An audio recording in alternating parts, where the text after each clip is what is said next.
Everybody, I am Jack Murphy. This is the Jack Murphy Live Show, and we are back with my friend and colleague, working colleague in this podcast universe, Jordan Hall. He's been on the show 3 or 4 times in the past. He's helped me make sense of the world on a number of occasions. We talked about the original sort of blue church red insurgency and the Trump phenomenon back in the day. We got together again talking about COVID, what that meant for the world.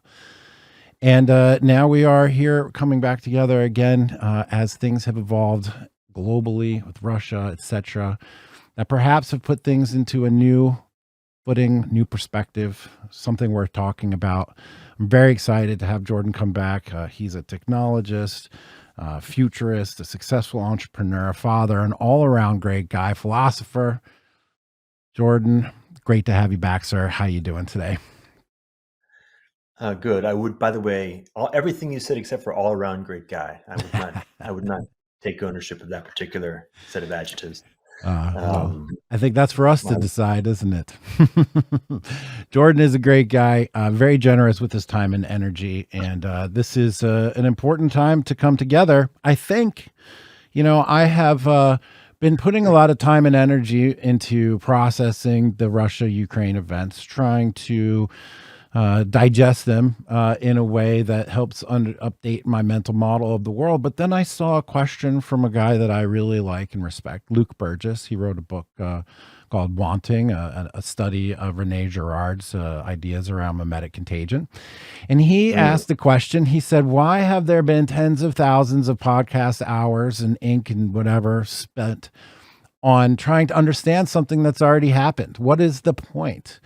Why are we actually so intrigued by the Russia-Ukraine events? And is it really something that we need to be spending a lot of time and energy on processing? And I ask you that, Jordan, because I have an idea of what your response would be, and I'd like for you to put it into context for us. I've seen you out there trying to make sense, doing your thing, talking to people, asking questions, reading things, putting out retweeting people's essays, talking to people that you trust, trying to make sense of it. You're the one that taught me what sense making was in the very first instance anyhow. What do you make of this? Is this something significant? Is it on par with the Trump revolution? Is it on par with COVID? Is it bigger than that? Is this reshaping our worldview, our mental models, our ideas of the future, what it means for our kids, etc.? What do you think? And then what do you think? Well, okay. Let me see. Maybe to center, the first point I would put forward is that in the process of engaging in making sense of things, it is important to always actually be keeping your own instrument in your own awareness. Right. So this is not the kind of thing where you're trying to make sense of something as an output and just look at the output. There's like a self-sharpening tool. Right? The process itself should actually hone the instrument that's engaging in the process. So let's just be mindful of both. Right. The practice of just sort of working through, encountering what's going on in the Ukraine and what its potential implications is useful, even if it's just going through the forms and preparing and contemplating. And so, for example, for me, one of the things I've noticed is that, not uncommonly these days, there's a rush to judgment is a very characteristic signature for most people. A continuing reminder of myself of the sort of the levels of complexity that can be held and the ones that are used to express at different layers in the social strata. I was just having a conversation online about, I guess, Fukiyama and some Chinese guy who I don't know, but he was directed to me, who apparently, presumably, are operating at a relatively high level of analysis and are received at a relatively high level, meaning that policymakers, people who are making important choices, are using their perspective as input for those choices. And my noticing was that at least the explicit analysis, the one that I could see publicly, was cartoonishly oversimplified. Okay, so there's a couple of different possibilities there. Maybe there's many, by the way. And so just even being able to kind of flex the mental muscles of, Can I expand the number of possibilities for even just that simple event? What's going on there? I'll give a few examples in a moment. Just so I can notice in myself, like, do I rush to judgment on a particular simple thing in front of me? So one possibility is, for example, one hypothesis is that, let's just use Fukuyama's essay, is that it's pure propaganda, right? That he's actually not engaging in anything vaguely like public intellectual analysis, but he's actually providing a message that has been prefabbed for the purposes of manipulating the overall discourse. I'm not proposing that that's for sure. I'm just saying, okay, that's a hypothesis. Totally valid, totally plausible as a thing. I don't know. Another alternative is that he has a hugely complex model of reality, but he's endeavoring to actually communicate with people that need a very narrow band. So he's actually trying to figure out how to synthesize complexity into something that could actually be received through a channel that can't handle that complexity. So he's doing his best to sort of compress. Another hypothesis, by the way, is that he actually doesn't have a particularly complicated model of reality, and he's actually got a relatively narrow one, and that what you're seeing is more or less the reality of his full sort of assessment. Can I propose another hypothesis on Fukuyama? Sure. The end of history is what he's known for. Therefore, anything that confirms end of history, he must hammer home. Ego based. He's stuck, right? Yeah, he went viral once, and now he's stuck on that tone. Yeah. At an egoic level. And these are all, like, the point is, these are all hypotheses. And so the next move would be to say, okay, do I find myself either unconsciously or perhaps quasi-unconsciously compelled to collapse down to one of these?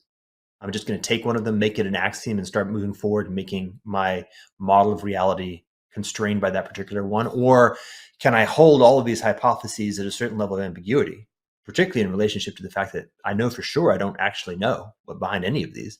I don't know. I've never met the guy. I've never interacted with him. My capacity to actually reduce the ambiguity of these hypotheses is quite low.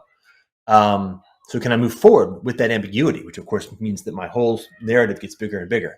So this is all like just even a precursor to the notion of when many minds, when the collective intelligence is actually chewing on something, one of the things that for sure is valuable is just stepping back and investigating the interiority of the collective intelligence's own behavior. So, the Ukraine event is interesting vis-a-vis the Ukraine event. It's particularly interesting vis-a-vis the way that the collective intelligence is actually processing the Ukraine event. And then I can even step back further and say the way my own particular sensibility is processing those two. Right? So that's all happening simultaneously. Then we can take a look to another one. So we've had, two? I don't know. Maybe there's more four horsemen that have been surfacing, but certainly we've now had plague and war. And it seems like this shows up as in the zone of war. Like I don't know yet whether we're actually in fully the real feeling of war at the archetypal level. Certainly in the U.S. we're not. Although emotionally there seems to be something along those lines, but as far as I can tell, the Ukrainians are in something like war. Like they get it, they feel it, and it seems like the Russians are definitely getting pulled in that direction as well. And there's something about the kind of the deep archetypes that are characteristics that, how do you say? It's almost like the RGB, the colors. There's something fundamental about the archetypes that if you don't have that, if you're not really in it, if there's not something about the external environment that is simply forcing you to really feel the energy and pull of that archetype, it's hard to simulate. It's hard to pretend. Right? It's hard to pretend being in war. You can try. You can read War and Peace. You can watch Saving Private Ryan and kind of feel the vibe, but you're still play acting. But the energy of actual real war is a real thing. Like it's a quality, a characteristic of life, and in particular the human experience, for which whole categories of cognitive and emotional and cultural elements were evolved by the crucible. Right, huge chunks of our cultural reality was evolved in the context of war being a thing, and so it's only when war actually is present that we have an opportunity and a necessity to reconnect with those deeper foundations. So that's been for me actually a lot of the journey has been saying, okay, for the moment, let's assume that this is something like really war. Particularly again for the Ukrainians and Russians, it seems quite likely that's valid. For the Ukrainians, quite likely, and for the Russians, increasingly so. Okay, what does that mean? Like, what does it mean to actually move back into the energy of war? Something that everyone in the West has not encountered for 4 generations. I mean, unless you happen to be like 98, or you fought in Vietnam, you don't have any idea. If you were a boomer watching Vietnam, you have some sensibility. But the key thing about that was Vietnam was never really an existential conflict for America. It was for the Vietnamese, and of course, it was for the men on the ground in Vietnam. And that's the thing. Right? There's one version of war, which is for the people who are in the context, and then they come back into the field of peace. That's one whole journey. The book Heart of Darkness explores that quite deeply. But then there's another one where war is actually centering in the culture itself, like where the whole culture is in an existential conflict. So we haven't experienced that, right? Since World War II. So that's the thing, by the way, that arc of what happens between the peacetime soul and the wartime soul, and the different things that occur and the changes that can only be wrought in those contexts, is a whole piece of the journey. And it seems quite plausible that we're entering into that stage, almost like that. What's it? Freud calls it the thanatos instinct, like the death instinct. Almost like there's a felt sense of the need for, this is like a stronger than Girardian sensibility, a fundamental yearning for the moment of war, like of death, of thanatos, for the purposes that holds in the context of the growth of the being, the species, the people. Seems like that might be a thing. So this is the way I'm coming at it. Yeah. I feel the yearning, not personally, but in out there, There's bloodlust out there for sure. Yeah, there really is. And from, people that you would otherwise probably not consider to be bloodthirsty. Sure, the neocons. Well, they're humans, so I know they are. True. They pretend not to be for their day job.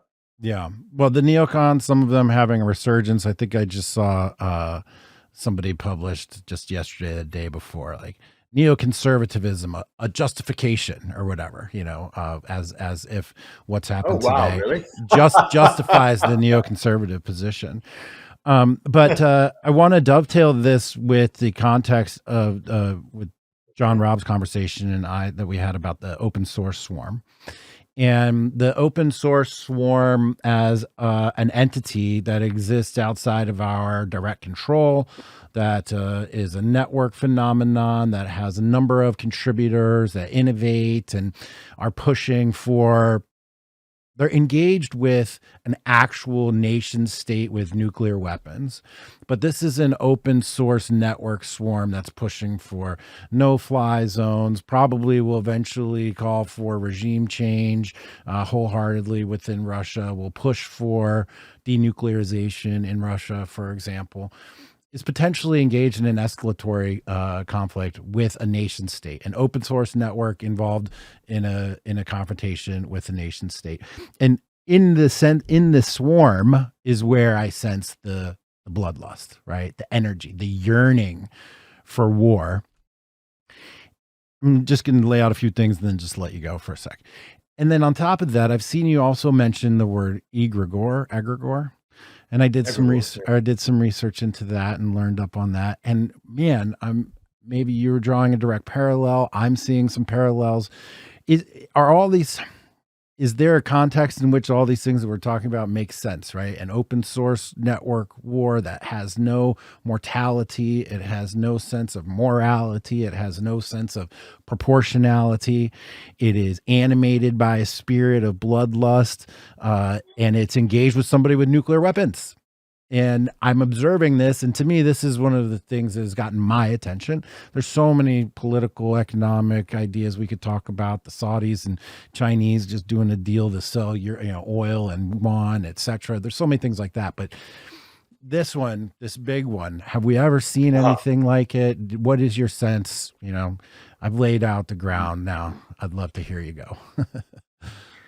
Okay, so first, I think good for us to be operating at this level, just to kind of point attention at the lower level for a second, just so we can know why this is the right level, or at least a move that's seems useful. You can, of course, and I think plenty of people are, operate at the level of exploding different hypotheses at, like, for example, Saudi, Russia, China, like all the geopolitical stuff, like that whole class of like the commentariat universe, which in some sense is what I was pointing to earlier with even just the very simple notion of Fukiyama.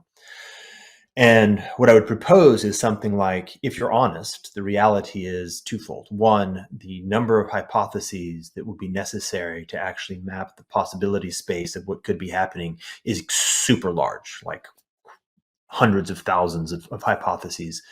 And you, as an individual, don't have anything vaguely like enough perspective or information to collapse that space honestly. So any collapsing of the space is perfunctory, which is to say that it's not really in relationship to the reality of the underlying space, and is largely going to be something like you're projecting your own biases, preferences into the space to try to make it feel like you understand what the fuck's going on. Yeah. When in point of fact, you don't. Okay, more or less. So then what do you do? So one thing you can do is you can say, okay, let me step up. And to use a very simple example, this is sort of, I think we may have actually used this in a previous conversation, the classic problem of the steam engine. And there's a point at which, by hypothesis, I can imagine tracking the location and momentum of every molecule. Like I've got 3 molecules of air that I'm tracking. I can sort of imagine doing that. But at a certain point, the amount of information inside a volume of air is just too much. I couldn't possibly track it. And all the interactions, I mean, it's combinatorial explosion. It's impossible. So what do? Well, I can just sort of wave my hands and say, fuck it, I can't do anything. Or I can bullshit myself and pretend that I know. Or I can say, wait a minute, there is something here. Temperature and pressure are a whole different category of consideration that allow me to actually honestly be in relationship with the reality without having to try to figure out how to track the details of the information inside that volume. And I can do things with temperature and pressure. I can actually make effective choices with that. Okay, interesting. So that's a little bit what we're talking about. I'm saying, okay, the things that are going on at the detailed level are potentially hopelessly, but certainly beyond my personal epistemological capacity. Mm-hmm. All right, well, what happens if I pop out? What are the things that I can look at? So you asked the question, have we seen this kind of thing before in reference to the network swarm? I would say in some sense, and the point is actually to be able to start really working with the right levels of abstraction and patterns. In some sense, yes. And of course, in another sense, very specifically, no. All right, so let's take the similitude for what it is and the difference for what it is and start comparing. So, humans have this characteristic of being able to operate as a collective intelligence. Other kinds of beings do as well, social animals, including bees, social insects. Humans have this particular characteristic of being in relationship mediated by things that they can actually change. So we actually change the niche of our own sociability. And we developed language, and then we developed various other kinds of ways of encoding language, like writing and money, etc., to modify the underlying mechanism whereby we're actually able to engage in sociality. And I'm just going to call this a collective intelligence. Right? So the basic collective intelligence, is the purely indigenous mode, which is oral and relational, meaning everybody is more or less related to each other and sort of is embodied. You can see and smell and feel the people who are around you. And then we have a series of stages of different new kinds of technology, communications technologies, that take the underlying capacities for engaging in collective intelligence and put them in a new context, which gives rise to new possibilities of collective intelligence. So what I would say is something like, we actually have encountered this kind of thing many times, right? This emergence of a new kind of capacity that we haven't yet actually entered into an equilibrium state with. Right? So when writing emerges, when literacy happens at all, when we move from an oral culture to a literate culture, we're in this kind of a transition. Right? There's a whole new kind of thing. A whole bunch of stuff, by the way, constraints and inhibitors and habits and expectations that had been evolved and developed over time in the context of an oral culture that held it well, kept it from making bad mistakes, no longer actually are functional in the context of a literate culture. And you sort of move into this new domain, and all the things that you used to actually be able to rely on for keeping things from going haywire no longer work. And so you end up doing all kinds of weird, stupid things as a collective intelligence. And also, entirely new capacities emerge in the context of a literate culture. And by the way, I should mention, both in the exterior and in the interior, right? A literate mind is a different kind of mind than an oral mind, and literate coordination structures are different kinds of coordination structures than oral coordination structures. And while we're at it, as we've seen, the other classic example is the movement from the kind of the scribal literate communications technology to the mechanical, the industrial, the printing press, right, which is another big transition. So if we sort of look back and say, okay, a very good example of the previous moment was the period around the printing press, which shit went haywire, if you recall, if you studied it. You're looking at the 30 Years' War, you're looking at the Protestant Revolution, you're looking at the scientific revolution, you're looking at the discovery of the New World and the change of consciousness around that. And a bunch of things changed all around that same bubble, that moment of a shift in coordination capacity and communications technologies, and therefore the kinds of collective intelligence that emerged and then competed in that space. So along those lines, this sort of thing has happened before. And of course, we're now in a new version, a completely unique category, a qualitatively new kind of coordination structure, very, very qualitatively unique. And okay, so we have to be aware of that, aware that the difference is really a difference, and seeing, are there ways that we can begin to create the right kinds of pattern recognition capacity to at least generate heuristics and hypotheses around how these kinds of differences may steer, like they're not radically mysterious. So then let me bring in this notion of egregore, which is, oddly enough, I'm actually specifically participating in a conversation with John and with two other individuals. And let's see, autocults, swarms, and egregores is in fact the name of the conversation. Not long from now. So perhaps this is timely. So the notion of egregore, and I have to say, there's two lineages for this term that I'm familiar with, and I am by no means a master of the term, so there may be many more. One is sort of vaguely medieval, so it's a term discussing kind of like demonology, like an alchemical, magical, hermetic sensibilities, speaking about ways of thinking about things that are supernatural in some sense. But kind of practical supernaturalism. And then the other version is one that emerged out of the rationalist community, as far as I understand it. I don't know if you know who those guys are, but the kinds of people who think about game theory a lot, for example, and try to think about how you can model systems, particularly human systems, in terms of choices and rational analysis and things like that. Behavioral economics is a big piece. And so in that category, they use the term egregore to describe things like how human beings end up coordinating, let's say in the unconscious. So things that emerge and have real coherence as agents in the social field by directing human choices, but where there's no human agents actually steering the direction. It's just a piece of the topography of the landscape of human choice that produces particular kinds of results. And so, for example, the classic in that community is Moloch. Moloch is the name that was given, pulling an old sort of demonic name, to this class of problems like prisoners' dilemmas and tragedies of the commons, things like that, multipolar traps.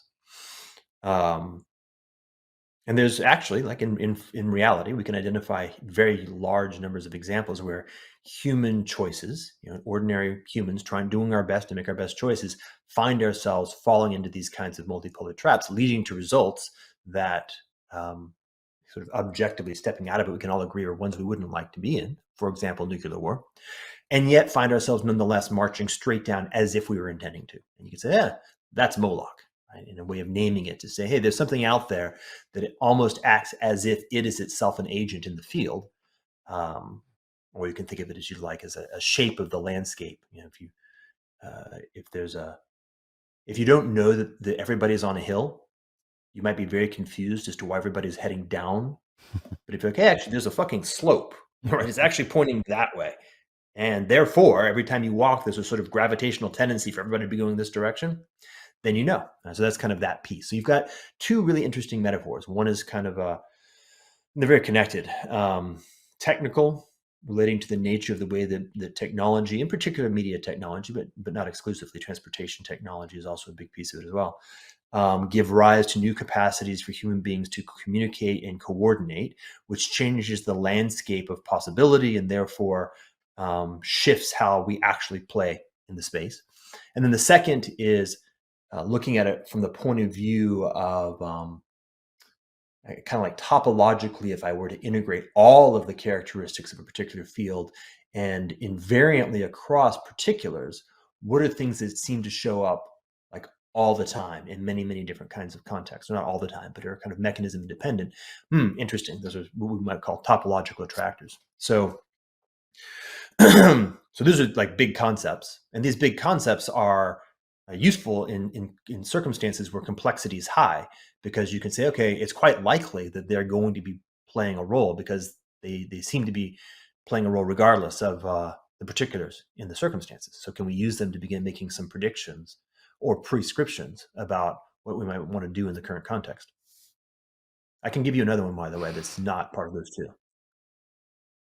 Yeah, the energy that I'm observing feels like, and you're giving the context and sort of the metaphorical framework for what I'm just intuiting, is just that there's a thing out there with agency, independent from us, practically uncontrollable, maybe uncontrollable, that is engaged in something that threatens all of us and falls outside of the paradigms that we worked very difficult and diligently to establish in the 50s, 60s, and 70s and 80s about securing global safety, right? In terms of mutually assured destruction and the economics behind the nuclear arms race, which interestingly enough was something I studied in undergrad, which I never thought I would have to reconsider again, but here we are. The whole equilibrium is I think off now, and it is off because there is an agent on the field that nobody can control. And it feels so terrifying to say out loud that it feels like a lie. So nice. Hold on. That's good. So there's I think what I heard you just say, it was something like, damn, yeah, that nails it quite nicely. The way that the mind, in particular the ego, responds to something of that magnitude of threat, oftentimes is just to deny it, to avoid it. Yeah. So okay, so in the run up, like before we actually started recording the call, you and I talked about your public humiliation, which I'm not particularly aware of the details, but I'm sort of vaguely aware that it happened. And we just chatted about how humiliation is tied to the concept of humility, which is tied to the concept of humble, and the meaning of that. Like, what does it mean? And I pointed out actually that one of the characteristics is that let's just say the ego mind, the various defense mechanisms that we build up for ourselves. How do I say? Sometimes there are changes in ourselves that need to happen that we can't actually make ourselves do.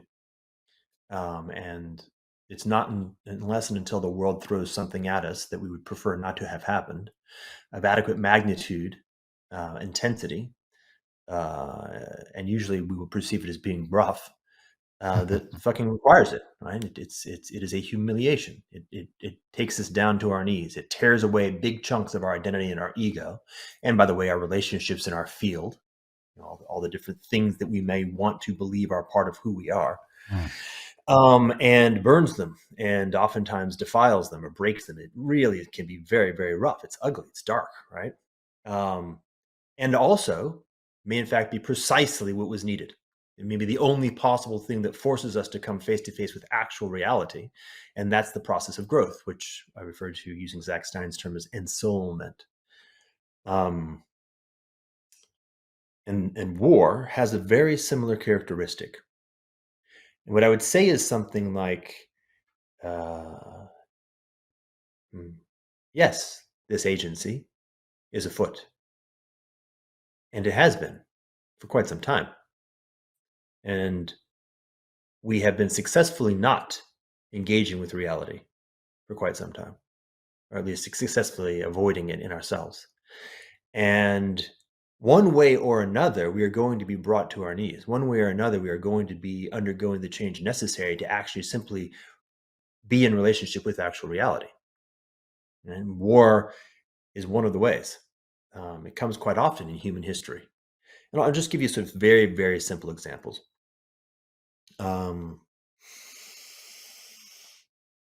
It's funny, you can do it analytically or the inverse. Let me do it analytically. We have an emergent new capacity. How funny. Yeah, let's be in World War One. We have an emergent new capacity. Things have changed. Technology has evolved. Populations have evolved. There are more people. I'm in like 1910 or so. Yeah. The various kinds of mind and the various socio-cultural characteristics and institutions that developed in the context of the late 1800s, the Victorian synthesis is what I called it, are really no longer actually in right relationship with the possibilities of life. Reality has changed, but there's sort of like the human form and the reality are at a tension with each other. There's a future here of what reality can actually do. And there's a structure of what the human mind and our sort of models and institutions can do with reality. So that tension creates a pull.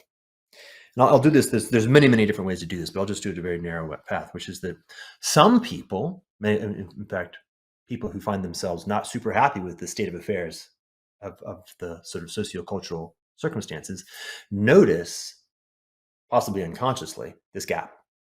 And they start innovating. This is the blue church, red religion distinction, by the way. They start innovating in the novel possibility space. So we're not using, for humanity, the social institutions that we live in are not fully deploying the capacities of the technical environment they're actually operating in. And so there's a niche for becoming one who can. It's a valley crossing exercise. It's not easy. It's not good in the sense that you're having to get off the ordinary path of success. You're not going to be going to Harvard Business School and going to Goldman Sachs by taking this path, and you're probably gonna die. Right? It's probably going to end up being a very lonely journey trying to figure out how to be a player in this new kind of milieu, kind of on your own. But there is an upside. If you can migrate across that path on your own, or with maybe some small group, you get to this new place, and the new place has, in fact, substantially higher capacity than the old place. And you begin to have asymmetric agency vis-a-vis everybody else who's around you because they're just running an old system. And I'm going to jump from 1910 to 1935. Just take a look at what happened in Germany under the Nazis. Weimar was not strong. Right? Weimar Germany was weak. Weimar Germany was effectively irrelevant in the global stage, militarily, economically, technologically. And for better or worse, and in fact, in many cases, almost extremely for worse, the Nazis embarked. And by the way, in extremis, right? This is the point of war. War is fucking. You just got to do it. Right? You're not gonna. There's no here to stay in. Right? The boats have been burned whether you like it or not. So you're in the valley. So you either just lay down and die. You start going across the desert. So Germans were in the valley crossing exercise at late Weimar. Hyperinflation, complete collapse. Like everything was flying apart. Some little kernel of adaptive capacity began to emerge that was actually really adapting in a completely open liminal environment in relationship with the reality of the technical and media environment of the mid-30s. Right? It wasn't running Victorian code.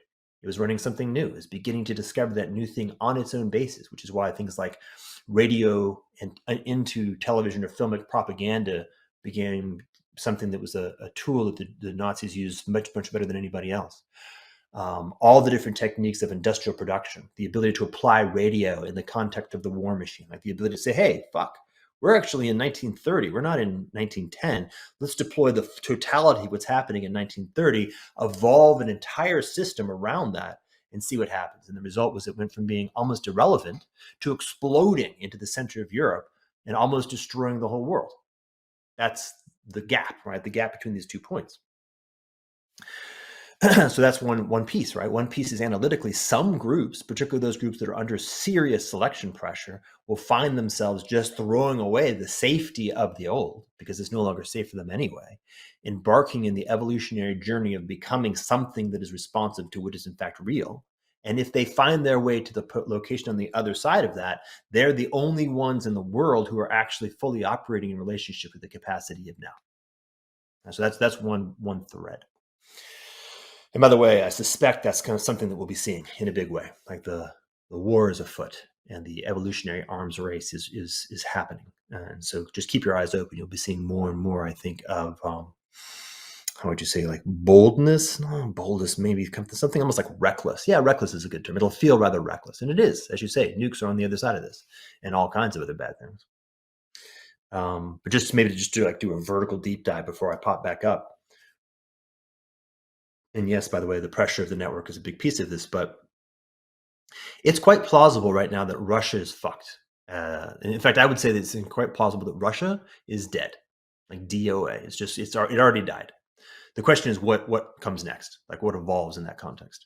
The inertia of the consequence, so the inertia of the thing that has been arraigned against it, the consequences of the forces that are now in the process of playing out.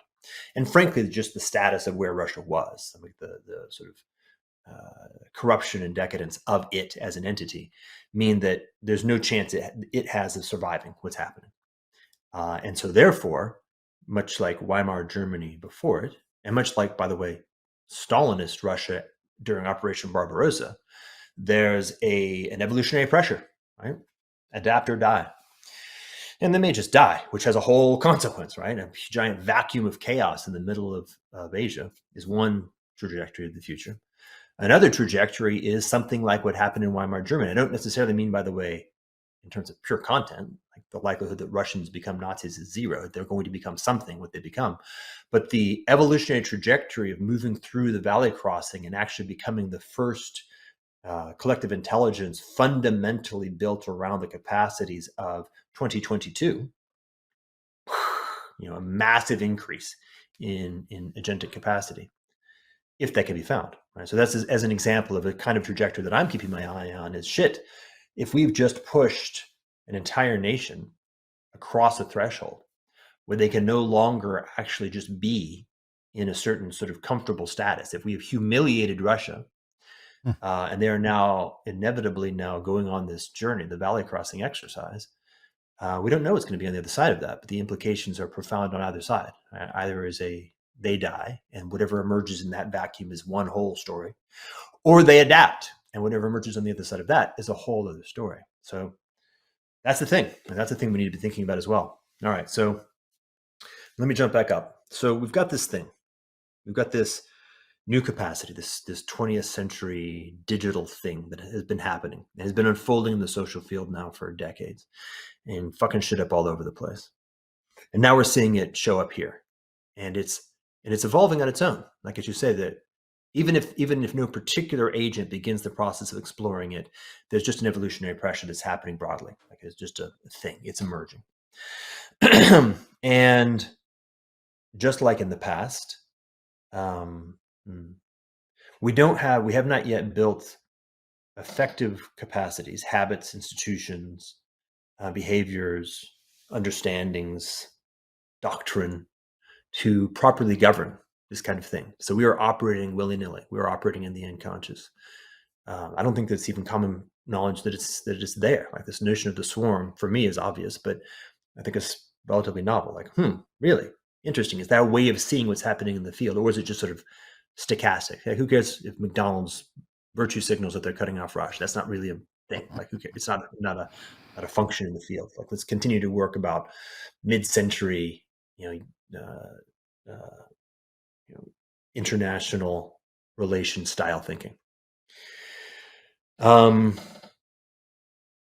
But it's there. Like, I would say with a high degree of confidence that it's a functional thing. Like, it's proper to be observing it playing out in the world as having some pressure. And certainly in the West, I mean, all you have to do is watch what's going on in the West. You can say, okay, there's something going on there where the way that mimetic structures flow through the collective consciousness grab and hold attention and produce incentive landscapes that drive choice makers, and create, how would I say, game theoretic constructs that force the hand of choice makers at very local levels is a real thing. So, I mean, sorry, that was a lot of words and very abstract. Let me give a very concrete example. What's one that showed up recently? Well, let's just fucking go with McDonald's. Like, it's the most banal thing ever, right? Right. Why would McDonald's say, by the way, I don't know that it's really true, but why would they at the very least virtue signal? Why would it be perceived virtuous to signal that they are withdrawing from Russia? Right? Who the fuck cares about a sort of obviously bad and old-fashioned burger chain? Well, the point is, one, there's been an attunement to the marketing engine, which drives a lot of the choice making of capitalism, that looking like the bad guy is super no longer valid. So the sensitivity of corporations to being perceived as being on the side of virtue, of history, of the right side of history, is very, very high. As we saw, like, the virtue signaling seems almost to be job one of corporate America. And then, they don't want to get the swarm's nasty gram attention of cancel culture pointed at them. Fuck that. I don't want to even be close to it. And this is happening, by the way, at the level of the corporation and in the individuals in the corporation, right? Mm-hmm. Very important to recognize that these are all, at the end of the day, people. And people tend to be particularly risk averse. People tend to be risk averse, and people inside major corporations, people who their life choices cause them to choose to be vice presidents of marketing at fucking McDonald's, are more defined by risk aversion, right? Otherwise, they wouldn't even be there. They'd be doing something meaningful with their lives. Which means, of course, they're particularly amenable to being manipulated or constrained by the kinds of forces that evolved in cancel culture. Even ever so slightly being identified as being somewhat nasty is super not good for them, and their cortisol levels are past their capacity to make choices, past their courage, which is very thin. And so they do, right? So nudging, this whole thing being nudged by a whole structure of choice makers. Now, I actually want to also talk about that notion of nudge, because it points to the agency. There's agency here too. And there's a book called Nudge.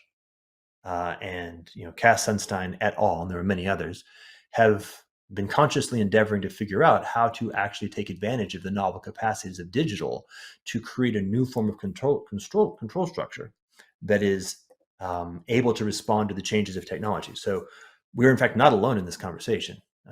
Nothing that we're saying here is actually truly novel within at least certain conversations, in certain rooms. The awareness, at least as early as the first Obama administration, of the possibility and necessity of generating a new form of control structure that was taking advantage of digital, of social media, et cetera, was present. It was a thing that was being talked about. Go ahead. No, I was just moving it around, just fidgeted. And so that's been happening, right? It's been happening agentically. So there have been people with influence and power and resources trying to figure out, how do we actually use these tools to nudge society, to get inside the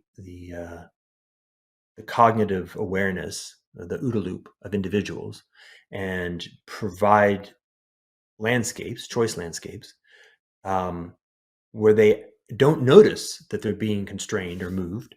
Oops, hold on one second. I apparently have a bad plug. Huh, interesting. There we go. But nonetheless are. Yeah. So And so we can invoke one of the big boogeymen of the 21st century, which is the Chinese social credit system, and recognize that that's been going on in the West now for 2 decades. It's just a different approach because the West is different.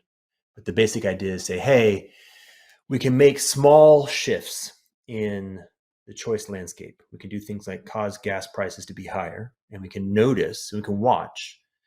We can notice that changes how people behave, and we can watch how it changes things, and then we can iterate our strategy.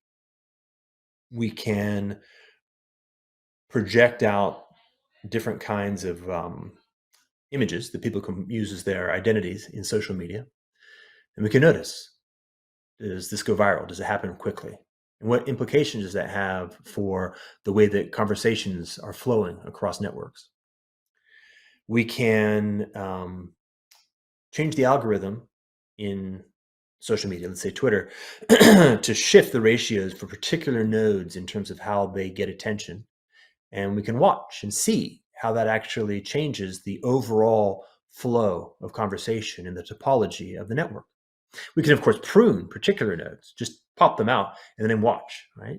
So experiment, observation, data analysis, statistics, and a different approach to how to modify things. So that's in there too, for sure.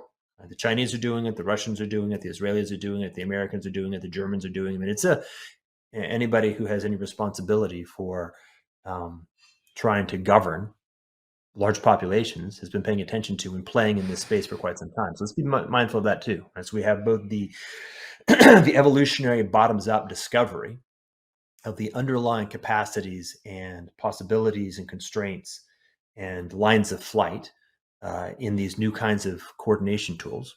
And we have the top-down design intent of those who are endeavoring to actually control that evolutionary trajectory for their own purposes. And both are part of the field for sure. And then finally, as you say, as far as I understand, and I should be mindful, I don't really, I'm not inside the room in the NSA doing this analysis. Nobody really knows. Like, we are playing with fire. We're somewhere in the Manhattan Project around the time of I think we just figured out how to build nuclear bombs, but well before the Rand Corporation et al. Figures out a way to prevent nuclear war from killing everybody. Like, we're sort of in the middle. We've got a very powerful new set of tools for coercing, guiding, manipulating human behavior. And we don't really know exactly what it is we're doing with it. And as you say, one of the interesting edge cases might be it pushes us into an unconscious escalation that breaks older structures. And we've seen that before. An unconscious escalation that breaks older structures, like the 30 Years' War. Interesting. Goes without saying that there's a lot there you just put forth. Yeah, sorry. No, it's awesome, man. My challenge is to synthesize it and to ask a relevant question. First, I want to just quick personal anecdote. The guy that taught me my economics of arms race class in undergrad, Rand Corporation. I didn't put that together till just now. That's funny. The egregore, the spirit of the open source network, the swarm, it exists. It's real. It's a real thing. It has its own animation and agency. I believe I can see it. It scares me that most people don't have any idea that it exists or that it's a real thing and that there's a very few people consciously talking about it. I forget that not everybody has these conversations like I do. I'm lucky to have people like you and John and others to learn from. And so it's part of my life. But I will also say that part of my confirmation or part of my process in becoming understand it, it's real, is that there's a continuity, and I have seen it. I have seen it on a personal level. I have seen network swarm in my life more than once. My original cancellation was when I was working in charter school community and working in education, and all of a sudden the Antifa swarm, and then the whole thing came, canceled me, canceled my life. Then I've been in the same circumstance again, most recently with my public humiliation that took place. Another open source swarm that had its own agency. It had its own, it had no sense of proportionality, morality, justice, right or wrong. It just was a phenomenon, and it's an ongoing phenomenon. And I can see it's congruent from small scale cancel culture all the way through into this scale that we're talking about today, vis-a-vis head on taking a nuclear power in the universe. So I feel it, I live it, I see the structures, the laws of physics. Not it's not physics, but the laws of the open swarm network. They seem to be applicable on a micro level, a macro level. You can model it, map it. It all feels the same. I imagine on the other side of it, there's a similar sense. Where is it all coming from? When is it going to stop? Why is it not responding to the old ways? Why is it disproportionate, etc.? There's just so much there. This is such a new world, and you bring up this notion of nudge. This is the question that John and I had, and I've been asking other people. It's like, how do we distract the swarm? I would love to know how to personally distract the swarm, first of all. Second of all, on a global scale like this, how do we all have an existential demand of us to figure out a way to nudge this thing off the course of regime change and denuclearization, and not stopping until Putin is behind bars and all the nukes in Russia are gone. I mean, that's the path. So we have behind bars is not even vaguely the thing. It would definitely be something like Mussolini. Whatever it is, when he's got his back up against the wall at the end of the day, who knows what the outcome will be. I, for one, would not like to see that circumstance or be put to that test. And how do we nudge? What is victory in this circumstance? What's victory in my circumstance? What does courage mean in this circumstance when we're talking about an open source swarm? How do we push ourselves through this adaptive valley that you mentioned? There is no here to stay in. That hit me like a sledgehammer. So let's see. Yeah, I think what I would say is I think there's a third way. The zeroth way, which is to say the one that we all think is the way, but it actually isn't at all, is staying where we are. So what is it like? Can we just get back to normal, like that phrase? Yeah. That was never in the plan. Right? That was never part of the story. Change is happening. Okay. So the first way is the very, very hard way. And that's the way of evolutionary bottoms up process, which for the moment is the mob. And so if you think about a given human choice making, there's a little bit of a good metaphor of the notion of a stack. So very, very basic limbic things are at the bottom of the stack. And if you remove all the veneers of civilization and being nice, those are still there. So, you know, what's there when you remove stuff? Okay, that's the bottom. And then other things start to come up. And you have to actually have a pretty robust stack before you get to places like caring about other people who you don't know very well. Like that's way high on the stack. So as the change comes, the things that are the most common are the things that are deeper in the stack, which is one of the reasons why the mob behaves the way that it behaves. So the evolutionary process of rediscovering or discovering a new kind of collective intelligence through kind of haphazard evolutionary just pounding against each other, it's going to look really fucking nasty because it's going to start at the bottom of the stack and then eventually over time, maybe if we make it this way. And we're now living in a context and have crossed the threshold where minor errors lead to catastrophic consequences, and that increases. Right? And more things look more and more like nukes in terms of the catastrophe of the consequences. So that path, right, the path of evolving a way of being in relationship with the technological reality of now through the mob is probably not a valid choice. Like it's not quite the same as path 0, but it's pretty close. So then you got path 2. And this is the path I think that is largely the one that is being undertaken by whatever passes for adults in the room. Certainly in China, who are culturally hyper aware of chaos.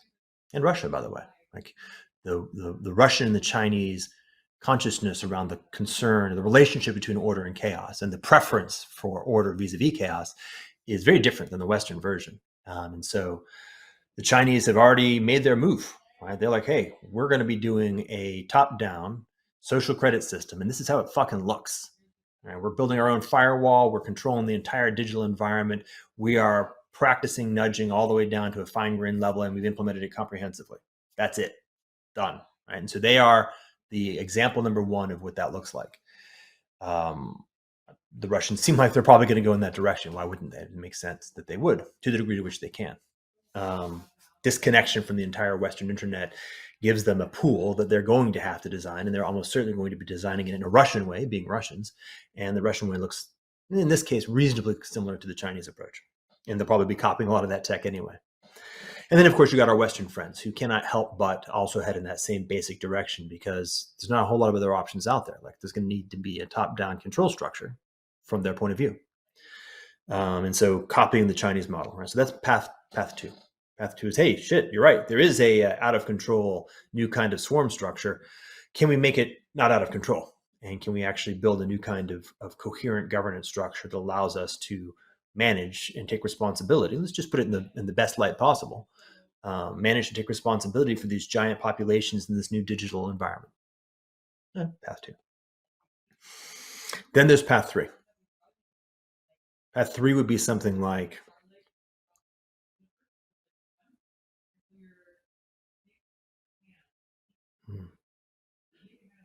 well, if I look at the energy of path two, it is very much this ego that is trying to protect itself. It's conserving something. It's saying, hey, there's going to be a lot of change in the world, but not me. Right? What's not changing in China? Well, the CCP is not changing, or at least Emperor Xi is not changing. There's a center that is endeavoring to hold itself as being what it is and make sure that it's able to control and constrain the rest of the world to maintain its being what it is and its position of being an authority. Same thing, of course, in Russia and in the West. So there's something that's endeavoring to conserve itself from the past. Right? So the piece of the past that's saying, okay, yeah, everything else can change except me. And that's the piece of the self, the piece of the identity that is endeavoring to avoid the consequences of humiliation. The third path would be the path of true surrender, the path of diving fully into the possibility of what is really what's happening now, and trying to come from ensoulment, to use that term, right? To actually not move from the point of view of mind, from the point of view of ego, from the point of view of identity and control structures, but actually from the point of view of soul, and to recohere self from a completely unconstrained basis and fully naturally in alignment with the full capacities of the moment now, and in fact become a new kind of self in this new space. That's probably very obscure, so let me see if I can hammer down what I mean by that. So the first point I was trying to make is to say that paths 1 and 2 have a lot in common, more in common than they would like to think. Right? Path 2 in particular is the ultimately at the end of the day, it is still the path of the past trying to control the future and to maintain itself, like it's an identity approach. So this would be like in your case, your first person case, the humiliation is coming, and you try to spin it for yourself or for others. I try to figure out, how do I give up what I need to give up, but maintain what I need to maintain, and that would be that path. And it's very common, right? It's super common, almost ubiquitous for humans to try to do that. Minimum viable growth or change, adaptation. This other path, this third path, is one where you truly take the sense of humility all the way down to its most fundamental. You really truly allow the whole of ego, the whole of persona, I'm using formal terms from psychology here, to go away, to dissolve. Recognizing that you never were that. You never were the thing that is named, whatever name you want to go by. You never were even the the images that you had of yourself, the images that other people had of you, right? You were in fact an immortal soul, or at least a soul, that embodies itself in a body and then eventually has a persona, right, in that order. And that it is in fact always available to allow yourself to be completely burned away in the crucible of humiliation, because the soul is not going to be going away. And then to recohere, to build back out from that place, um, a new way of being in the world. So that's kind of a more individual way or personal way of putting it. And this, I think, is that's the third path, the third way. And this happens at the individual and the collective level. So that's a choice we could make. Now, the interesting thing about that choice, one, it's terrifying. It's much more terrifying than the previous two, unless you think the previous two through all the way to the end. It's actually kind of nice that we've got nukes to force us to not be able to dodge the bullet on this. It's like, hey, well, if we go on path one, we're probably all going to die in a nuclear hellfire. That sounds really bad. I don't want to do that. Path two, geez, that's like Orwell and Huxley on Maximum, on 11. Oof, that feels really rough too. Oh, this third path, man, well, I guess I'm going to have to go that way. That seems really rough too. But, something in me, my heart is actually telling me, if I really allow myself to listen to that third path, there's something in it that actually reminds me of meaningfulness itself. Like even below the notion of the kind of meaning that I can tell a story about, the fundamental characteristic of the tone of meaningfulness. Yeah, it's there. It's the path of maximum courage. It's the path of, frankly, just becoming an adult, if you just want to be honest about it. But nonetheless, we'll kind of almost certainly be pulled kicking and screaming into it. So what's that? So here's the good news. The good news on that path. The good news is, if you really, really allow yourself to go on that path, your capacity for learning and fluid, adaptive, nimble, subtle response to the actual shape of the possibilities of the environment that you're living in is at its maximum in principle and in practice. So if you really want to adapt to your niche, that's the path to be on. You can get to a place far beyond the capacities available on path one or path two by taking path three. Orders of magnitude beyond. In terms of speed, comprehensivity, and what I would call strength, like the groundedness, the integration of it top to bottom. Like there's a whole other kind of thing that can emerge in that place. Therefore, of course, it also is the point at which the capacity to resist paths one and two actually exists. If you want to avoid the mob, and you want to avoid, what do we want to call number two? The boot. I don't know the boot. What is it? The long good night. Term. Yeah, the long night's not bad. Yeah, if you want to avoid the long night, the third path is actually the only viable one. It's the only one that can really do it. The only one that has the strength to do it. Strength is really interesting. Right? I mean, distinguish strength and power. Like what happened in Nazi Germany was that it got to power, but it didn't get to strength. If you really look deeply into the soul of Nazism, which is not necessarily pleasant, what you notice is that it could never have truly survived. Even if it successfully won its wars, its own interior lacked integrity. It was sort of fundamentally just death. It was pure nihilism. It lacked strength. It had power, but no strength. But the third path has strength. It has the capacity to actually hold something with deep integrity. And it has enough strength to hold path one and path two. It can resist path two, and it can move people away from path one into itself, into its own interior. It can move people from the mob into a stack that has the capacity to connect with the higher human sensibilities. So that actually, frankly, is kind of where we get to. As you know, this is sort of the basic story I've been telling now for quite some time. This is nothing about where we are right now is surprising to me, but it's just more real. It's more sort of tactile. In fact, we've talked about this several times, you and I. Yeah. I want to contextualize all that if I can, or do you have some more? Yeah, please.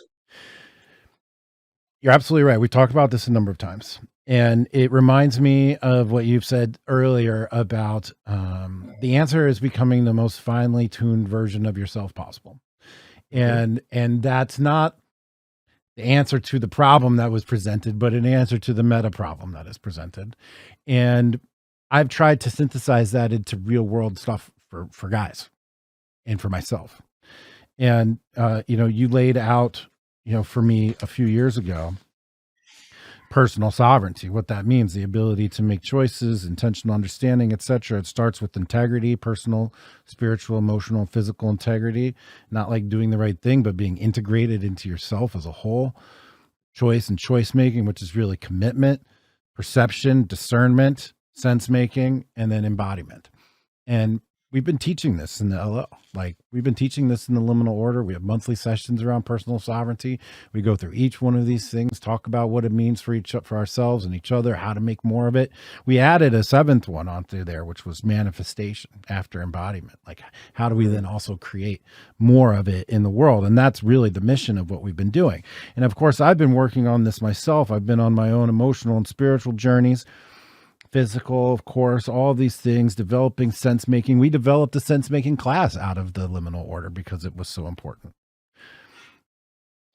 And then you just hit me again with a sledgehammer here. And I swear, guys, this is a meta conversation. It's a personal conversation. It's really applicable to all the context here. But you said, I'm not trying to compare myself in with the Germans at all here, but you said they had power, but no strength. And if we go back to my personal humiliation that took place recently, I definitely had power, but did I actually have the internal strength? And then we talk about this ensoulment notion and talk about humiliation being the nutrient of the soul. And maybe I got that one wrong.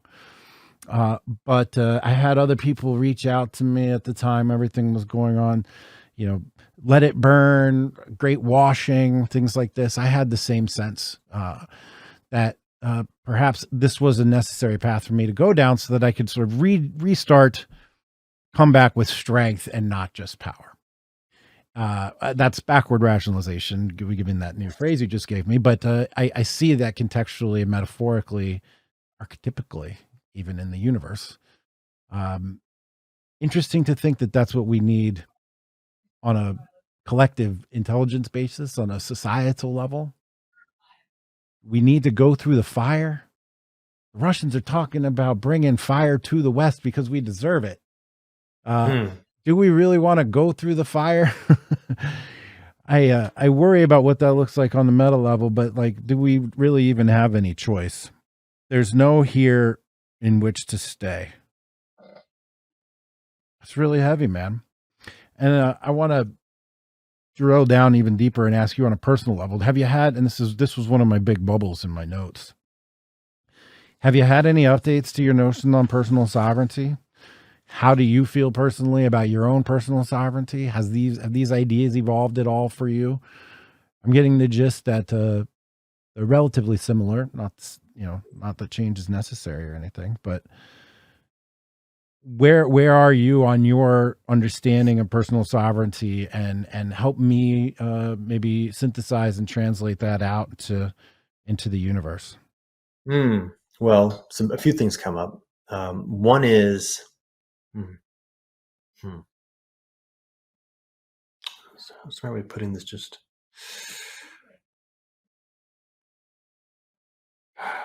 yeah, okay. So it's relatively easy, I guess, to have a theoretic relationship with certain things. It's just a completely different kind of thing to have an embodied relationship with those same kinds of things. And so, for example, for quite some time, I've had in my head the notion of we're all a work in progress, or to put it another way, there is no end. This is just a continuous process. This notion of sovereignty, you don't sort of move from not to being. It's rather, okay, there's just a constant process of becoming more and more capable of being fully in relationship with the reality that you're in, which includes, of course, yourself, and growing into that reality with deeper sensitivity and maturity. In fact, that's kind of the point. You actually want to continue to up the ante, to become deeper and more capable of fully metabolizing the joy and tragedy that's the intrinsic characteristic of life, so that your soul can continue to grow while moving forward into reality for that purpose, right? That's part of the story. To be sovereign is not to sort of withdraw yourself to some island and pretend like you're in charge of your own life. That's completely the opposite. That's adolescent to its heart. Okay, so I've had that theory. But then you got the practice, right? The actual, okay, well, I'm noticing what it actually feels like to consistently be coming up against places where, in small and large, even trivial, and very not trivial, opportunities for growth. Let's just put it that way. My wife and I lie about that because it's almost like a sort of bullshit way of framing things. That because when you use it enough in contexts where it's super intense, it loses its ability to present itself as a bullshit, lighthearted way of saying things. Like now, when I say opportunities for growth, like it's, oh shit, that's intense. Yeah. Good luck. See you if you see you in a little bit. Yeah. Many opportunities. Many, and noticing, actually feeling in myself a deepening embodiment of precise this awareness of the reality of we're all work in progress. The noticing that even as the kind of the blade is cutting, feeling the pain of the blade cutting, and being aware of the positive work that's happening as a consequence, and being aware of the, oh yes, that's right, I remember once again, and we're all work in progress. Oh wow. And even going through the whole cycle, the process of like sarcastically making fun of my own, identity associating itself with that story. Like there's a whole bunch going on at each turn. So there's that. Here's another one, and I think this is. I imagine that you've got a similar experience. In fact, I imagine more and more people have a similar experience, which is something like well-founded or experientially based sense of trust. So, yeah, here's a good example. The idea of being able to trust your gut is, I think, pretty common currency. People get that idea. And the point is actually that you don't trust your gut just because. Your gut actually is developing a capacity to be trustworthy. Right? So it's actually as you've engaged in certain things that you've built an embodied sensibility of what's happening, that your physical system becomes a finely tuned instrument that you can trust. Yeah? And so, of course, as you've actually gone through the process of building that capacity, and then you've noticed that that capacity is actually the proper tool to orient you towards effective choices in some given context. And it could be anything: basketball, hunting, carpentry, fill in the blank, that you actually trust your gut. Right? So it's experiential. It's an applied wisdom. And in my experience, in my life, the ability to trust the mystery, trust that which is unfolding, like really being able to notice the difference between, how do I say, hoping shit works out, and there's a difference. Hoping shit works out over here, like a naive sense of trust, or bullshitting myself by telling a story that things actually did work out, right? It's a spiritual bypass form of trust. But over here is the one of like, something in my intuition, something in my gut is telling me that while I don't understand what's happening, and while in fact big chunks of it might be very unpleasant, it nonetheless is on the path that is the proper path for me to be on, and that ultimately it is the best path, the best set of choices that I could be making, and more will be understood later. But yes, go, that kind of thing. So I would say that in my own life, more and more of that, more and more capacity, just really be able to be guided increasingly by a deeply integrated sense of gut across a very diverse set of possible choices. Yeah, so that's what I have to say. I always tell guys that you trust your gut, but verify, right? Like it's not. Don't just listen to it right away. Like listen to it, see if it's right, and then come back to it if it's accurate. And once Yeah, once it's you actually that's useful to dial in on. Actually, it's something like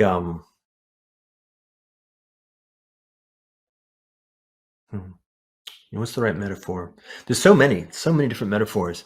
It's become skillful. It's like meta. It's a meta story. It becomes skillful at noticing the qualities of what it is that your gut is actually even telling you in the first place. yes, Like trust your gut means, first of all, learn how to listen yes, and notice like, okay, this is strong, clear. All right. Fucking yes, that's it. I'm going. This is vague, but strong. Interesting. That means proceed forward, but carefully. This is vague and not strong. This means, explore, like real slowly, and actually experiment, like test, all kinds of interesting things. This is a whole thing, right? It's not even vaguely simple. It's a and then, by the way, let's actually make it more formal. My understanding, my experience is the proper process is vertical. Like, take a discipline where testing the consequences of your intuitive system is actually very concrete, like playing music or playing sports. And notice how, or like surfing is a very good one, but anything, basketball, one-on-one basketball in particular. Um, Boxing is an excellent one because you get punched in the face. Like, feedback loops from reality are very clean. Carpentry, like, there's all kinds of things. So it's a relatively compact, very relatively straightforward. But what you're looking while you're doing it is to notice, what does it feel like in your interior as you're actually building a unconscious, not unconscious, an intuitive competence that is guiding your choices. And notice what that feels like. And then notice that same kind and quality of feeling can be moved sideways into a different domain. So once you say become skillful in boxing, ideally shift to something quite different. Like, let's do woodworking, or what do you call it? Using ice sculpture is a nice one, because a little error is a big error. Can you actually find a similarity between the interior and the attunement, so you can actually notice what is in fact fundamentally the way that you relate to your gut, to your system, to your intuitions, to wisdom? Then you can begin the process of actually applying that broadly. And then you can notice, okay, I'm actually only very much a novice in this particular domain. I know what it feels like to have moved from novice to journeyman. I'm still a novice. So that's where I am. And here's what I'm capable of. And here's how I actually don't do things that I'm not yet prepared for. And here's how I find people to teach me, right? That kind of thing. Right. So it's sort of a up and then sideways. And notice that as you move sideways, that's a new form of up. And you can think about that as in terms of ups and sideways, as in ups and sideways in building this capacity. So that's a chunk. Indeed. And I find in my therapy work and my business coaching work as a customer, I mean, the personal work I do, a lot of it is around sort of stating a goal, stating a desire, stating a possible outcome, action I want to take, and then seeing what happens in the meantime from week to week, and then trying to assess whether or not the energy that came towards achieving that goal came or didn't come, and why, right? Did it not come because, well, I actually wasn't that certain about the goal that I had put forth that day or that course of action?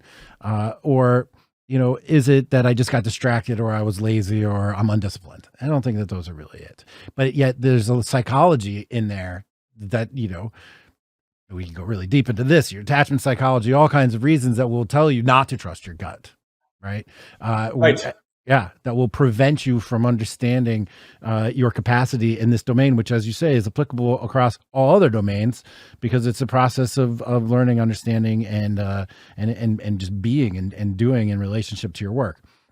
That's where I find myself spending most of my personal work time right Well, now. what came to me is, as I was kind of contemplating what you're saying and thinking about it in different scenarios and contemplating this sort of up and sideways thing, I was like, oh yeah, of course, nature's already given us the absolute perfect path. So as a man, of course, yourself is first. So you're going to be doing this yourself, but you can actually figure out what step two is. Step two is your female partner. Let's just say your wife, right? Um, you know, precisely at the point at which you yourself have become somebody worthy of true partnership.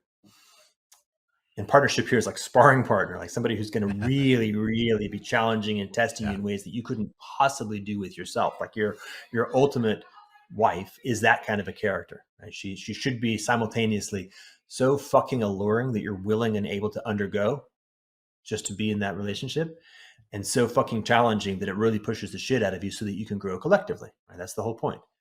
And by the way, once you've reached a point of equilibrium there, have a kid.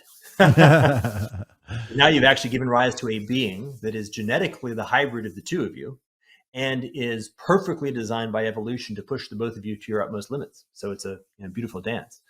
And you begin to notice, oh shit. And of course, wow, I thought I had this shit figured out. Turns out my wife is pushing buttons in ways that I never even thought. Oh, wow, I thought we had this shit figured out. Turns out my baby is pushing buttons in ways that we, beautiful.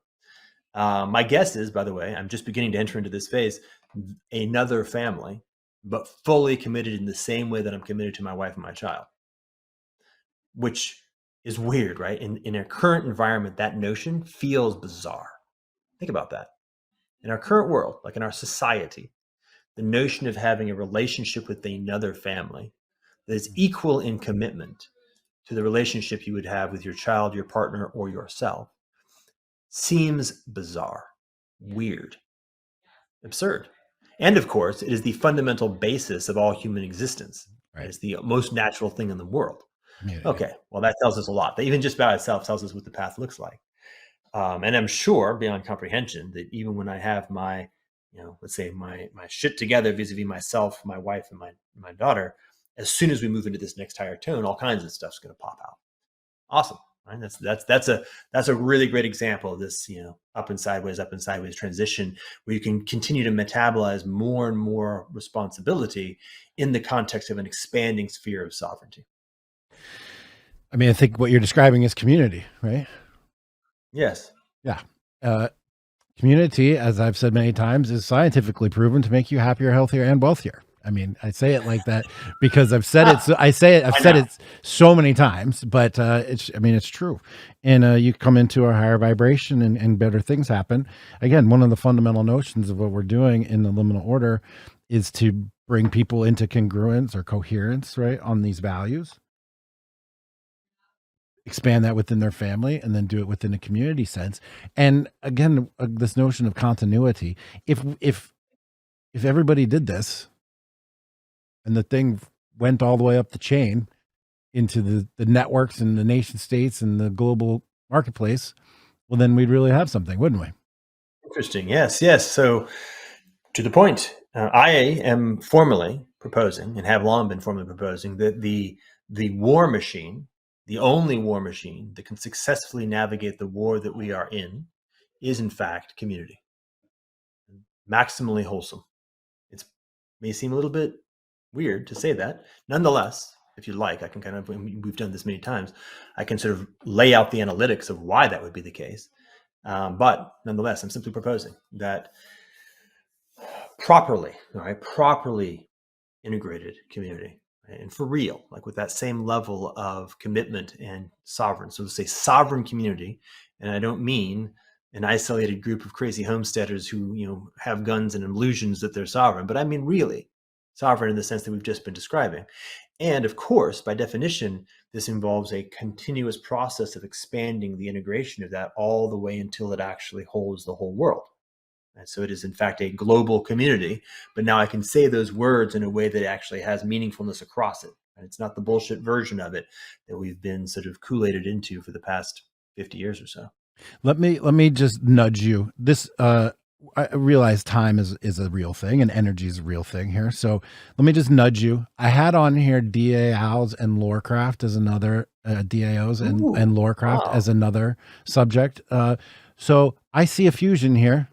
I see a way to perhaps talk about on the continuous this path we've just been discussing, community coming together, forming the higher thing, expanding it, to its maximal extent.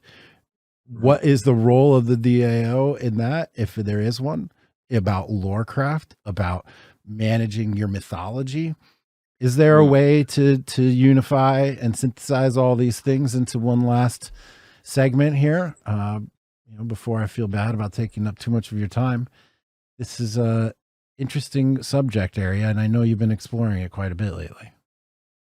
Yeah. So yes, nice. I'm quite glad to have that brought in. So let's just talk about the one of the pieces that we've brought forward is this notion of, hey, by the way, the world has changed since 1950, and almost none of our sociocultural, psychological constructs have evolved properly to be in relationship with what the world actually is, or at least the potential. DAOs, and I'm going to refer to them as DAOs because I like playing with the sort of techno nerd version and the actual sort of Taoist vibe. Clearly, in some sense, right, are of the present, of the future, like of their thing that is just beginning to be emerged and are super at the cutting edge of our socio-technical capacity. So to the degree to which we're talking about, hey, can we teleport to the present and evolve a capacity to completely embody the potential of the moment? integrating with and playing with the capacities that are ambient inside DAOs is almost certainly part of that story. So I can just use that as a basic heuristic. I would say, from my point of view, within a margin of error small enough that that's just where I'm putting my energy. And then this notion of lorecraft, which is it's new. Well, it's the oldest thing there is, and it's emerging as a novel thing of consideration. So just kind of provide some context there. Venkatesh Rao, recently, like maybe in the past 2 weeks, wrote a very nice essay on Ribbon Farm around emergent new doctrines in management. I think he may have even coded as millennial. And he called out in the chart a very particular piece called lorecraft, which is emerging as it's actually becoming a discipline. Like, it's actually beginning to name itself and start exploring its parameters and characteristics. And the essence of it is well, yeah, let me actually slow down.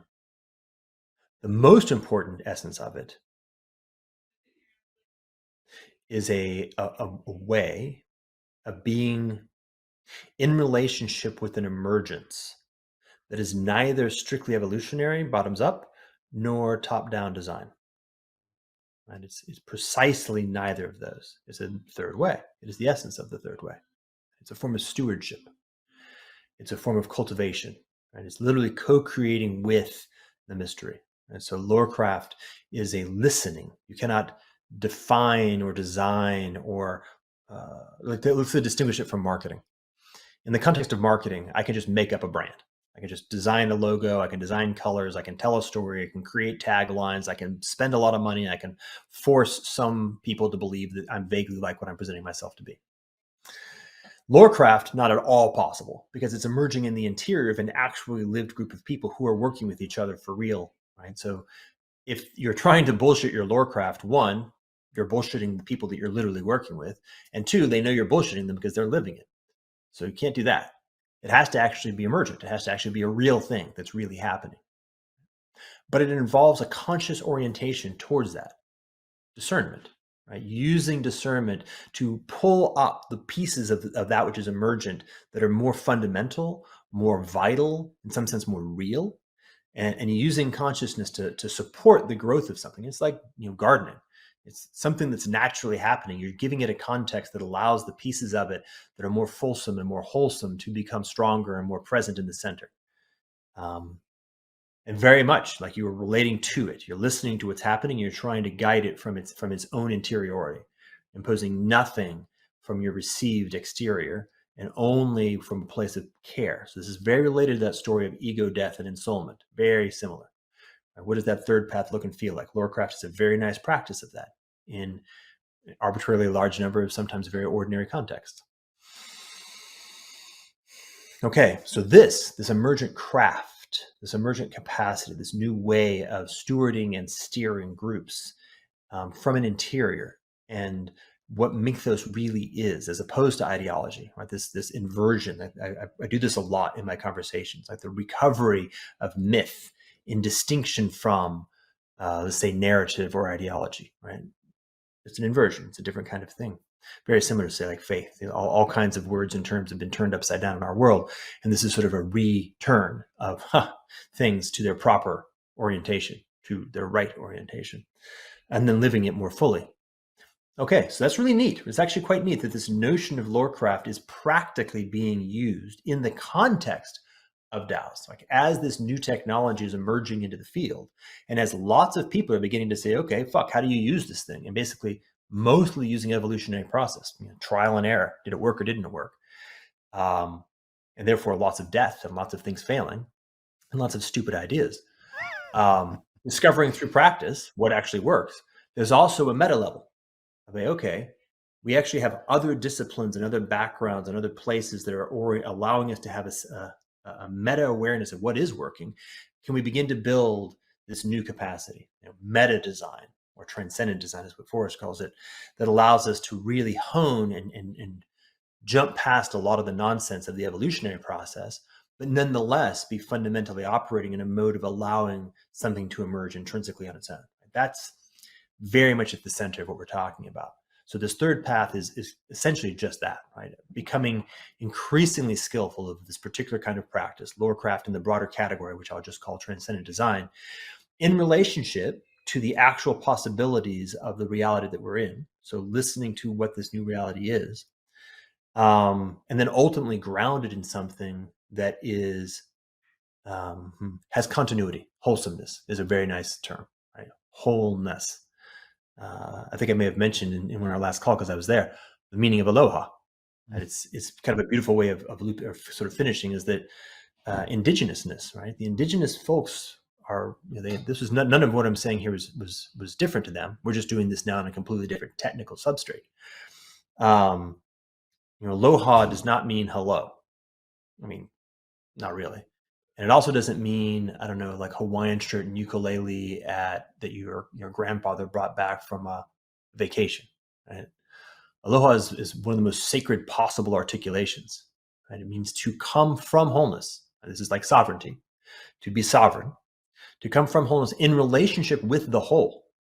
Right? So to truly be noticing in humility that you are part of a whole that is vast and larger than yourself, beyond comprehension, that you can't possibly understand, and yet is present and real. Right? So to come from sovereignty in humility, in relationship with the whole, and to leave a greater wholeness, to actually just show with so much care and skillfulness and artfulness that nonetheless, in spite of the previous statement of the vastness of what you're relating with, you can actually make effective choices and provide a greater wholeness to what you're interacting with. I would say that aloha actually is a very simple, wise, rich practice that is the thing that holds, of which, for example, lorecraft is a piece. Okay, so there's a lot. Right? We can continue, but that, you're right. Time and energy are beginning to ebb. But it's interesting, just to kind of meta frame. Yep, Ukraine. Yep, Russia. Yep, escalation in lots of different directions. I don't know if you've been paying attention. I'm sure you have. The Chinese shoes are beginning to drop. Right? There's shit going on, guys. It's a big world. Nobody's been sort of standing around. It's not like the fact that we tend to laser focus on one, the problem of the moment, that the attentional internet mob jumps from one cause to another cause. We jump from COVID to Floyd, back to COVID, back now to Russia. Doesn't mean that that's actually how reality works. Reality is holistic in nature and fully complex. And shit's going on all over the place, all kinds of crazy things. And it's no surprise that the Chinese inciting moves are happening now in the way that they're happening. So yes, all this is true. And yes, the basic process of aloha, the basic process of wholesomeness and wholeness and healing is just the path, the third path. Or you could just check out and either become part of the mob or see what it's like to be on the other side of the dark night. Well, that's a very good summary. I'm glad that we're able to connect all the threads, because I put some time into thinking about how we could do that, and so I'm glad that it became evident.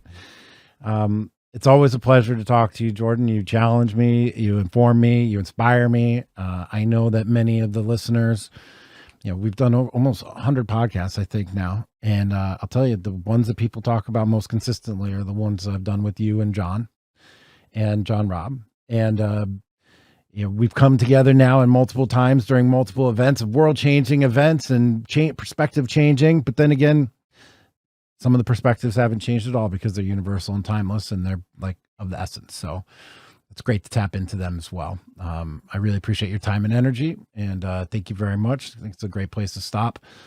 I hope it doesn't take another massive world-changing event for us to come together, or rather, I hope something terrible doesn't happen again really soon, I think is what I meant to say there.